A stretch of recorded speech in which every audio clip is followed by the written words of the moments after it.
Te salut și bine ai venit pe canalul Virtual Garage Ro. În episodul de astăzi îți prezint noul meu tester de la firma Autofix și anume modelul Autofix D1. Autofix D1 este un tester multimarcă de tip tabletă, foarte capabil, cu multiple funcții, printre care inclusiv comenzi bidirecționale. În videoclip îți voi prezenta principalele funcții, precum și opinia mea personală despre acest tester. Dacă ești interesat, te invit să rămâi cu mine în minutele care urmează. Testerul în sine se bazează pe firma Autel, un brand recunoscut în domeniul automotiv. După cum se poate vedea, interfața este exact la fel ca în cazul testerelor Autel, așadar este un tester ușor de folosit, foarte intuitiv. Aici putem vedea multiplele mărci de mașini cu care acest tester este compatibil. Vedem că avem multe mărci de mașini, inclusiv din Europa, Statele Unite, respectiv Asia. Așadar, șansele ca acest tester să nu fie compatibil cu o mașină sunt foarte mici. Testerul în sine este unul de tip wireless, așadar, prin intermediul acestei interfețe de diagnoză, putem să comunicăm cu mașina și de la o distanță de 10 metri. Foarte util. Hai să vedem așadar în practică ce putem să facem cu acest tester. Am conectat deja interfața de comunicare cu mașina. Dacă iconița de VCI se face verde, practic înseamnă că avem comunicarea stabilită cu mașina. Așadar, hai să facem o diagnoză simplă la mașină. Apăsăm pe iconița Diagnostics, selectăm mașina, în momentul de față stăm într-un Audi A4, așadar selectăm Audi. Avem aici mai multe opțiuni. Putem să selectăm automat mașina, respectiv în mod manual. Așadar, alegem selecția automată. Aici avem opțiunea să citim automat seria de șasiu a mașinii. Seria a fost citită, apăsăm OK.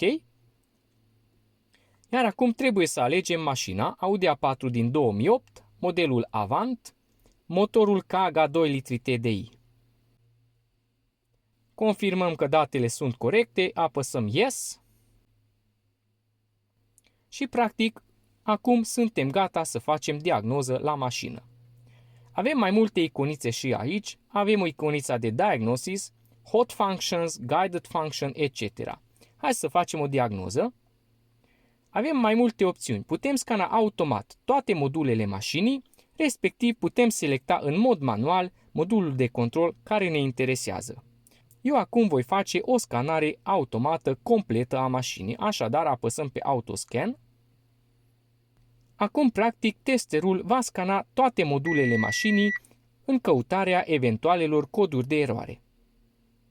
La sfârșit se va genera un raport cu eventualele coduri de eroare, după care putem să vedem detaliile. Procesul în sine a durat aproximativ un minut. În cazul în care sunt erori stocate într-un modul, aceste erori se vor afișa pe partea de sus.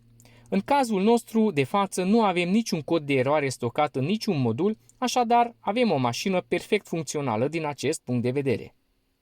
În cazul în care am fi avut totuși un cod de eroare stocat într-un modul anume, apăsând pe această săgeată, puteam să înțelegem exact despre ce cod de eroare este vorba, puteam să citim datele de freeze frame, etc. Așadar, asta este așa numitul Health Report, adică o scanare totală a mașinii. Apăsăm pe ESC și ne întoarcem în meniul principal. O altă opțiune este să selectăm așadar modulul de control care ne interesează, iar aici vedem lista cu toate modulele de control la care avem acces. Se vede că avem o grămadă de posibilități, de la modulul de control a motorului până la modulul de control a transmisiei, etc. Deci pagini și pagini de module de control și funcții la care avem acces. Ok, ne întoarcem în meniul principal. În meniul Hot Functions putem accesa câteva funcții interesante de întreținere de service rapid cu acest tester. De exemplu, putem reseta intervalul de schimbare a uleiului, putem accesa partea de frână de mână electrică, imobilizatorul, filtrul de particule, battery management în cazul în care, de exemplu, vrem să înlocuim bateria și trebuie codată bateria, putem să facem diferite adaptări, codări de injectoare, etc. Deci avem multiple opțiuni disponibile, bineînțeles numărul lor depinde și de mașină. Pe partea de Programming, Customization, avem opțiunea să facem adaptări, codări, de exemplu dacă înlocuim un modul de control, putem să codăm. De regulă, aceste opțiuni se fac online și sunt contra cost. Dar testerul în sine ne dă și această posibilitate să codăm unități de control accesând sistemul OM. Repair Information conține informații teoretice care ne pot ajuta în diagnoză sau în reparația mașinii noastre. Așa cum am menționat, testerul dispune și de funcții bidirecționale, adică putem activa diferite componente de pe mașină. Hai să vedem. Alegem, de exemplu, modulul de control al motorului sau ECU, altfel spus, iar aici vedem ce posibilități avem. Controlul bidirecțional se află sub butonul Active Test.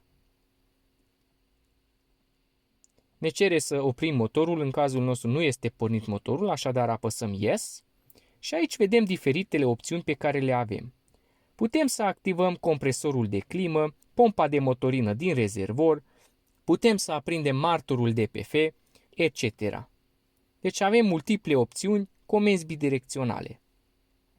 De asemenea, putem să facem diferite adaptări, codări, etc. De exemplu, dacă intrăm în meniul Central Electrics, avem opțiunea să facem câteva codări interesante pe mașină. Apăsăm pe Adaptation, iar aici pentru simplitate mergem pe Documented Adaptation, vedem posibilitățile pe care le putem face. De exemplu, putem activa Coming Home, putem să schimbăm timpul în care Coming Home este activ, putem seta cum să funcționeze spălătorul de faruri, luminile ambientale, etc. Acum am pornit motorul, hai să vedem câțiva parametri live.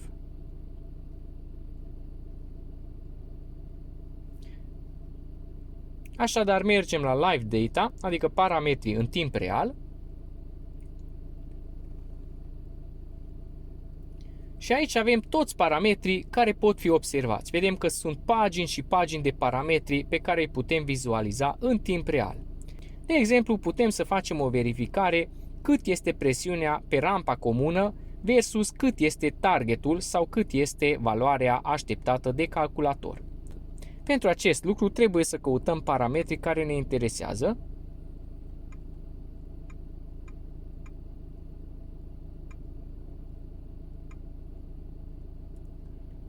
Avem așa: High Fuel Pressure Specified Value, adică valoarea specificată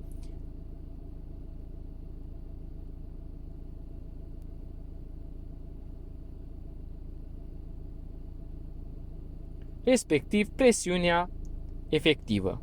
Dacă apăsăm pe Show Selected, vedem doar parametrii pe care i-am selectat. Vizualizarea parametrilor se poate face în foarte multe feluri.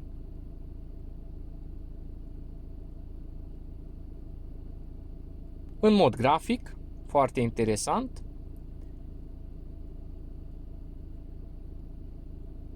Inclusiv avem opțiunea să suprapunem cele două grafice, astfel încât să putem să vedem care sunt deviațiile de presiune față de presiunea cerută. Linia verde reprezintă presiunea așteptată de calculator, linia albastră care fluctuează este presiunea efectivă de pe rampa comună. Avem opțiunea inclusiv prin butonul Record să înregistrăm parametrii în timp real. Așadar, în acest fel putem să facem și un log în mers în cazul în care vrem să monitorizăm câțiva parametri pentru a face o diagnoză. Așadar, din punctul meu de vedere, acest tester de la Autofix, și anume modelul Autofix D1, este un tester foarte capabil. L-am cumpărat direct de pe pagina celor de la Autofix, iar prețul a fost de 779 de euro. Așadar, acest tester este unul foarte capabil, are multiple funcții și este compatibil cu majoritatea mașinilor care se află pe drumurile noastre. Poate fi o alegere inteligentă și pentru servisuri, dar și pentru persoanele interesate de diagnoză în general. În cazul în care vrei să cumperi acest tester sau orice alt tester de pe pagina AutoFix, poți folosi linkul din descriere pentru a obține o reducere de 45 de euro. Sper că ți-a fost de folos acest videoclip. Dacă da, te invit să dai un like. În cazul în care ai întrebări, sugestii, te rog, scrie-mi-le jos în secțiunea de comentarii. Mulțumesc și până data viitoare, drumuri bune!